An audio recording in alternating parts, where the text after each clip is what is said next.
श्री स्वामी समर्थ. स्वामी भक्तांनो, स्वामींचे असेच चमत्कारिक मंत्र ऐकण्यासाठी आपल्या चॅनलला सबस्क्राईब करा आणि बाजूला असलेली घंटी नक्कीच दाबा आणि आपल्या व्हिडिओला एक लाईक करून कमेंटमध्ये श्री स्वामी समर्थ असं नक्कीच टाईप करा. स्वामी भक्तांनो, आज हा स्वामींचा मंत्र तुम्ही नक्कीच 20 मिनिटे मन लावून ऐका. तुम्हाला आज अनुभव येईल आणि तुमच्या सर्व काही इच्छा पूर्ण होतील आणि तुमच्या घरात जी पैशाची कमतरता भासलेली आहे ती सुद्धा यातून पूर्ण होणार आहे. त्यामुळे या मंत्राला दुर्लक्ष करू नका आणि हा मंत्र मन लावून ऐका. स्वामी भक्तांनो, तुम्हाला माहिती आहे का, दत्तगुरु महाराज यांचे अवतार असलेले ब्रह्मांड नायक श्री स्वामी समर्थ महाराज यांचा एक असा प्रभावी मंत्र आहे जो भक्तिभावाने ऐकल्याने किंवा घरात वाजवल्याने तुमच्या जीवनात लाखोंची धनसंपत्ती आणू शकतो. जर तुम्ही आर्थिक संकटांनी त्रस्त झाला असाल, तुमचे कर्ज दिवसेंदिवस वाढत असेल, तुम्हाला ते फेडणे खूप कठीण झाले असेल, तुम्हाला तुमच्या जीवनात पैशांचा पाऊस पडावा आणि तुमच्या सर्व इच्छा पूर्ण व्हाव्यात असे वाटत असेल, तर हा मंत्र तुमच्यासाठी आहे. हा मंत्र ऐकून हजारो भक्तांनी त्यांची आर्थिक परिस्थिती बदलली आहे. श्री स्वामी समर्थ महाराज यांच्या दैवी आशीर्वादाने हा मंत्र तुमचे जीवन धनसंपत्ती, समृद्धी आणि यशाने भरून टाकेल. भक्तांनो, हा केवळ एक मंत्र नाही तर एक सिद्ध चमत्कारिक उपाय आहे जो प्रत्येकाचे जीवन बदलू शकतो. या मंत्राच्या प्रभावाने स्वामी महाराज यांचा आशीर्वाद त्वरित मिळतो आणि लाखोंची संपत्ती मिळवण्याचे स्वप्न पूर्ण होते. भक्तांनो, या मंत्रात स्वामी महाराज यांची चमत्कारिक शक्ती असल्यामुळे हा मंत्र चमत्कारिक मंत्र म्हणून ओळखला जातो. जर तुम्हाला तुमच्या जीवनात चमत्कार अनुभवायचे असतील तर या मंत्राचा जप ऐकत राहा आणि शक्य असल्यास 108 वेळा नक्कीच तुम्ही हा मंत्र ऐका आणि तुम्हाला 11 दिवस किंवा 21 दिवस वेळ मिळेल तसा हा मंत्र ऐका. तेव्हा हा मंत्र तुमच्या मोबाईलवर चालू ठेवा आणि संपूर्ण जीवन संपत्तीने भरून जाण्यासाठी स्वामी महाराज यांना प्रार्थना करा. जर तुम्हाला वाईट सवयी आणि गरिबी सोडून काहीतरी मोठे करायचे असेल आणि तुमच्या आयुष्यात काहीतरी व्यवस्थित होत नसेल, तर फक्त एकदा स्वामी महाराज यांचे नाम घ्या आणि या मंत्राचा जप तुमच्या फोनवर प्ले करा आणि सोडून द्या. तुमची इच्छा असल्यास तुम्ही हा मंत्र 108 वेळा देखील जप ऐकू शकता. या मंत्राने तुम्हाला खूप लवकर धनसंपत्ती, आनंद आणि समृद्धी मिळेल आणि तुम्हाला अचानक कुठून तरी गुप्तधन मिळेल. तुम्हाला धनसंपत्ती मिळताच तुमचे वाईट नशीब चांगल्या नशिबात बदलेल आणि तुम्ही नेहमी आनंदित राहाल. प्रत्येक व्यक्तीच्या आयुष्यात दुःख येत जात असते. जेव्हा माणूस गरीब आणि दुःखी असतो तेव्हा तो देवाच्या चरणी आपले लक्ष केंद्रित करतो. मग भक्तांनो, तुमचा कोणताही देव तुमची इच्छा पूर्ण करत नाही का आणि तुम्ही अजूनही गरीबच आहात का? तर आज आमच्या विनंतीनुसार तुमच्या मोबाईलवर श्री स्वामी समर्थ महाराज यांचा हा चमत्कारिक मंत्र फक्त 108 वेळा लावा. मग बघा, असा मोठा चमत्कार होईल की तुमचे सर्व दुःख एका झटक्यात दूर होतील आणि तुमच्या पैशांच्या सर्व इच्छा किंवा आकांक्षा लवकरच नक्कीच पूर्ण होतील. जर तुम्ही स्वामी महाराज यांच्या चरणी लाख रुपयांची प्रार्थना केली असेल तर तुम्हाला त्यापेक्षा दुप्पट पैसे मिळतील. तुम्हाला फक्त खऱ्या मनाने श्रद्धा ठेवायची आहे. भक्तांनो, जर तुमच्या घरात भरपूर पैसा आणि खजिना हवा असेल तर सर्वप्रथम तुम्हाला स्वामी महाराज यांना प्रसन्न करावे लागेल. जर स्वामी महाराज तुमच्यावर प्रसन्न झाले तर तुमच्या जीवनातील पैशाची समस्या कायमची संपेल. तुमच्या घरात नेहमीच पैसा आणि खजिन्याचा साठा राहील. तुमची अनेक वर्षाची गरिबी कायमची दूर होईल. तुमच्या घरात सुख आणि समृद्धी येईल आणि तुम्ही आनंदी जीवन जगू लागाल. प्रिय भक्तांनो, स्वामी महाराज त्यांच्या भक्तांवर लवकर प्रसन्न होतात आणि त्यांना इच्छित फळ देतात आणि त्यांच्या जीवनातील सर्व समस्या दूर करतात. त्यांच्या जीवनात कोणतीही समस्या असली तरी ते लवकर दूर करतात. भक्तांनो, हा मंत्र खूप प्रभावी आणि चमत्कारिक आहे. तो 108 वेळा ऐका आणि स्वतःचा फायदा करून घ्या. अशी संधी पुन्हा पुन्हा येणार नाही. जर तुम्ही अजूनही व्हिडिओला लाईक केलं नसेल तर नक्कीच लाईक करा. आणि स्वामी भक्तांनो, जीवनात सुख, शांती आणि समृद्धीची इच्छा जो करतो, परंतु कधी कधी अडथळे तुमचा मार्ग रोखतात. जीवनात प्रत्येक प्रकारचे यश, संपत्ती आणि आनंद मिळवण्याचा एक दैवी मार्ग आहे आणि तो म्हणजे श्री स्वामी समर्थ महाराज यांचा हा चमत्कारिक मंत्र. हा मंत्र अत्यंत चमत्कारी आहे. जो कोणी भक्त हा मंत्र 108 वेळा श्रद्धा आणि भक्तीने ऐकतो तो स्वामींच्या आशीर्वादाने सर्व प्रकारच्या अडथळ्यांपासून दूर होतो आणि मुक्त होतो आणि त्याला जे हवे ते सर्व काही मिळते. मग ती संपत्ती असो किंवा यश असो किंवा मानसिक शांती. हा मंत्र तुम्हाला केवळ बाह्य आनंदच देत नाही तर तुमचे आंतरिक मन देखील शुद्ध करतो. आता भक्तांनो, हा मंत्र सामान्य मंत्र नाही, तो विश्वाच्या दिव्य शक्तीशी जोडलेला आहे. जेव्हा तुम्ही हा मंत्र 108 वेळा जपता तेव्हा मी स्वतः तुमच्या जीवनात प्रवेश करतो असे स्वामी म्हणतात आणि तुमच्या सर्व अडचणी दूर करतो. मग ती पैशाची कमतरता असो, शारीरिक समस्या असो किंवा मानसिक अस्वस्थता, स्वामींच्या या पवित्र मंत्राचा जप ऐकल्याने प्रत्येक समस्या दूर होते. आणि लक्षात ठेवा, जिथे जिथे स्वामींचे नाव घेतले जाते तिथे स्वामी महाराज लवकर प्रसन्न होतात. स्वामी महाराज हे संपत्ती आणि समृद्धीचे देवता आहेत. जेव्हा तुम्ही या मंत्राचा जप भक्तीने ऐकता तेव्हा ते तुमच्या जीवनात धनसंपत्ती आणि वैभव देतात. म्हणून माझ्या प्रिय भक्तांनो, जर तुम्हाला जीवनात खरी समृद्धी, शांती आणि यश मिळवायचे असेल तर हा मंत्र 108 वेळा ऐका. हा मंत्र तुमच्या जीवनातील प्रत्येक अडथळा दूर करेल आणि तुमची सर्व स्वप्ने पूर्ण करेल. आम्ही तुम्हाला वचन देतो की जर तुम्ही हा मंत्र खऱ्या मनाने ऐकला तर स्वामी महाराज स्वतः तुमच्या जीवनात येतील आणि तुम्हाला प्रत्येक प्रकारची समृद्धी आणि आशीर्वाद देतील. आणि तुम्ही हा मंत्र ऐकायला सुरुवात करता तेव्हा तुमच्या जीवनात आश्चर्यकारक बदल घडू लागतील आणि ते घडतात सुद्धा. तुमचे आरोग्य उत्कृष्ट होईल, तुमची धनसंपत्ती वाढेल आणि तुम्हाला मानसिक शांती मिळेल. भक्तांनो, आजपासून हा मंत्र 108 वेळा ऐकायला सुरुवात करा. मग स्वामी महाराज यांच्या आशीर्वाद नेहमी तुमच्या सोबत असतील. भक्तांनो, आपले स्वामी महाराज खूप दयाळू आहेत. त्यानुसार त्यांच्या हसण्याने तुमच्या जीवनात प्रत्येक दुःख नक्कीच दूर होऊ शकते आणि त्यांच्या शक्तीचा कोणीही अंदाज लावू शकत नाही. फक्त त्यांच्यावर विश्वास ठेवा. तुमच्या रखडलेला व्यवसाय आणि समृद्धी आणि नक्कीच तुमच्या जीवनात येऊ लागेल आणि तुम्हाला लवकरच चांगले दिवस पाहायला मिळतील. त्यामुळे अशी संधी गमावू नका आणि हा मंत्र नक्की 108 वेळा ऐकता. आणि भक्तांनो, स्वामी महाराज यांचा हा मंत्र संपत्ती आकर्षित करतो. जर तुम्ही हा मंत्र तुमच्या मोबाईलमध्ये एकदा जरी चालू ठेवलात किंवा फक्त 108 वेळा ऐकलात तर मंत्र त्याच्या दिव्य चमत्कार सुरू करेल आणि पहिल्या दिवसापासून तुम्हाला खूप धनसंपत्ती, आनंद आणि समृद्धी मिळवण्यात मदत करेल. घरात नेहमी नोटांचे ढीग असतील, तुम्ही धन आणि संपत्तीने परिपूर्ण राहाल. आणि प्रिय भक्तांनो, आज हा व्हिडिओ तुम्हाला मिळाल्यामुळे तुम्ही खूप भाग्यवान आहात. या व्हिडिओकडे दुर्लक्ष करू नका. आज श्री स्वामी समर्थ महाराज यांनी तुमची निवड केली आहे. आज जर तुम्ही स्वामी महाराज यांचा चमत्कारिक मंत्र 108 वेळा ऐकलात तर तुमची गरिबी संपायला क्षणभरही लागणार नाही. ज्या दिवशी तुम्ही हा मंत्र खऱ्या मनाने ऐकाल त्याच रात्री मंत्राचा चमत्कार आणि प्रभावाने तुमच्या घरात लाखो करोड रुपयांची संपत्ती येईल. आम्ही या गोष्टी हवेत बोलत नाही आहे. कृपया आमच्यावर विश्वास ठेवा आणि तुम्हाला किती पैसे हवे असतील तरी ते नक्कीच या मंत्राने तुम्हाला मिळतील. फक्त हा मंत्र मनोभावे, नक्कीच मनापासून आणि श्रद्धेने तुम्हाला नक्कीच ऐकायचा आहे. तुम्ही ऐकाल आणि तुम्हाला नक्कीच ते सर्व काही मिळणार आहे. फक्त तुम्हाला तो मंत्र मन लावून ऐकायला लागेल, एवढंच फक्त तुम्हाला करायचं आहे.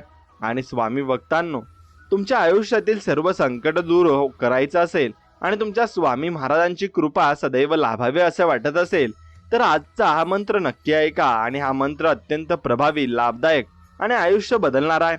भक्तांनो, जर तुमच्या आयुष्यात गरिबी, अडचणी, संकट यांचा सतत सामना होत असेल तर आज आम्ही तुम्हाला अशा एका अद्भुत आणि रहस्यमय मंत्राविषयी सांगणार आहोत ज्यामुळे तुमचं संपूर्ण जीवन बदलू शकतं.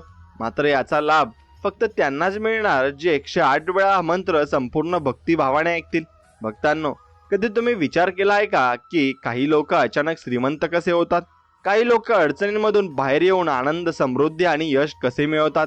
याचं गूढ श्री स्वामी समर्थ महाराज यांच्या अमोघ कृपेमध्ये दडलेला आहे. म्हणूनच स्वामी महाराजांची कृपा प्राप्त करून घेण्यासाठी हा मंत्र शेवटपर्यंत ऐका. ज्याच्यावर स्वामी महाराजांचा आशीर्वाद असतो त्यांना कधीही पैशाची कमी भासत नाही. त्यांच्या आयुष्यात नेहमी आनंद आणि भरभराट असते. स्वामी महाराज आपल्या खऱ्या भक्तांना समृद्धी, संपत्ती आणि यश देतात. आजचा दिवस तुमच्यासाठी अतिशय खास आहे, कारण आज स्वतः स्वामी महाराज तुमच्यावर धनसंपत्तीचा वर्षाव करणार आहेत. आणि या मंत्रामुळे तुम्हाला व्यवसायात यश मिळेल, नोकरीत प्रमोशन मिळेल आणि अचानक मोठा धनलाभ होऊ शकतो. हे सर्व घडण्यासाठी फक्त एक अट आहे. हा मंत्र तुम्ही पूर्ण भक्तिभावाने शेवटपर्यंत ऐकला पाहिजे. भक्तांनो, तुमच्या दैनंदिन धावपळीच्या जीवनातून थोडा वेळ काढा आणि संपूर्ण विश्वास व श्रद्धेने हा मंत्र ऐका. चला तर मग आता आपण वेळ वाया न घालवता या चमत्कारिक आणि प्रभावी मंत्राला सुरुवात करूया. फक्त तुम्ही मन लावून आणि एकचित्ते आणि मनोभावे फक्त मंत्राकडे लक्ष देऊन नक्कीच ऐका आणि 108 वेळा नक्की ऐका. तुम्हाला नक्कीच याचे रिझल्ट भेटतील आणि तुम्हाला चांगले दिवस सुद्धा येतील.